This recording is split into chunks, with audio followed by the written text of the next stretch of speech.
Just recognize Sheriff Daniels. When you have to go, you just tell me. Yeah, we're pushing time here real quick. Okay, So you got it. maybe one more. All right, one more. Thank you, Congressman. He knows my pain. Yep.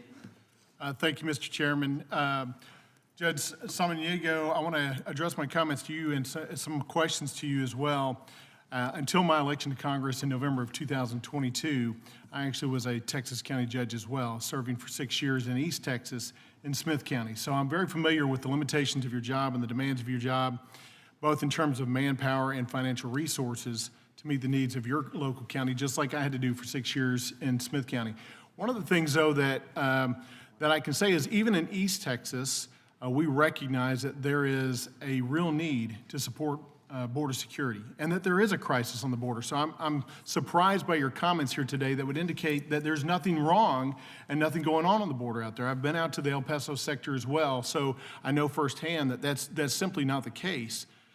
During my tenure as county judge, we worked even in East Texas to fight against the cartels, doing things like setting up a financial crimes unit that was a statewide unit that's now leading the way against financial crimes that the cartel is using for human trafficking, to underwrite their human trafficking and their drug trafficking.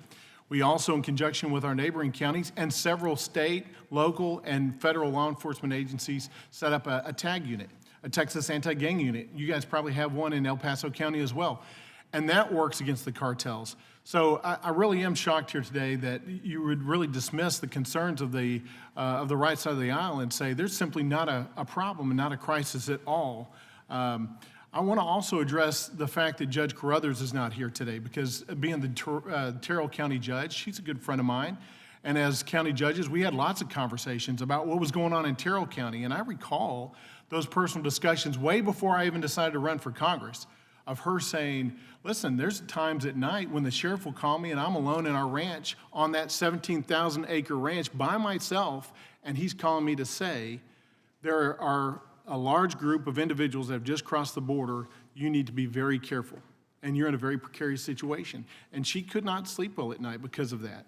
There's a lot of instances like that where she can recount that. I hope you're not discounting her story about what's going on in Terrell County. Are you at all doing that, sir? Absolutely, but I think you're mixing things, and that is that El Paso is very, very different from those other communities, so I cannot speak for them, but I could speak for El Paso.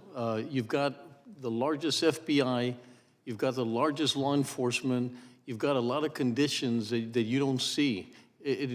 Having crime in El Paso is not, people know that's the worst place that you could go. But in your capacity as county judge, you're focused on county operations. So let's talk about that for a moment. Have you guys analyzed from the El Paso County standpoint, what's the total cost of having to deal with on the local taxpayers' burdens in their backs, issues related to migrants crossing the border illegally? Have you guys analyzed that cost? Absolutely, and we, like 95% is paid by FEMA, and they're the ones that are assisting. The federal government is assisting, otherwise we couldn't do it.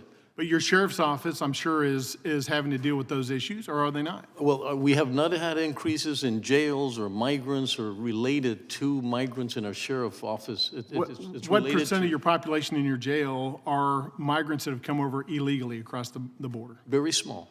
Very small. What would you characterize as very small? I wouldn't want to say something without fully understanding that, but I could tell you, I ask the sheriff all the time, has there been an increase because of migrants? Have there been and we don't face that. Has your dispatch operations tracked the number of calls that your sheriff's officers have to go on that deal with illegal immigration? Our biggest impact, Congressman, it has to do with medical, like falling, people falling, trying to get across the wall and hurting themselves, and children hurting themselves.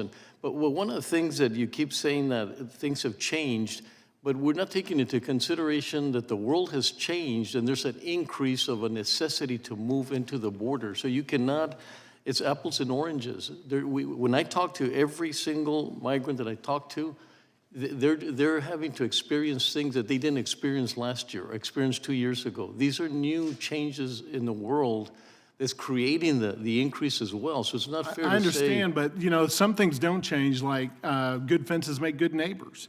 That's something I learned as a 12-year-old boy when my next-door neighbor told me I could swim in a swimming pool, and then the next thing I did was I took my friends over there without permission, and he said, you know what, that's not what I authorized you to do. And he had that right. It's not because he didn't like me, it's because at the end of the day, that's his property. And we were good neighbors as a result of ourselves respecting each other's property. Shouldn't we do that on a national basis? Absolutely. I think there's some confusion to believe that we don't want orderly, but we don't have that luxury. So then would you support Congressman Roy's bill that would just simply say enforce the laws currently in place? Well, that's what we do. There's nothing that we do. Asylum is legal.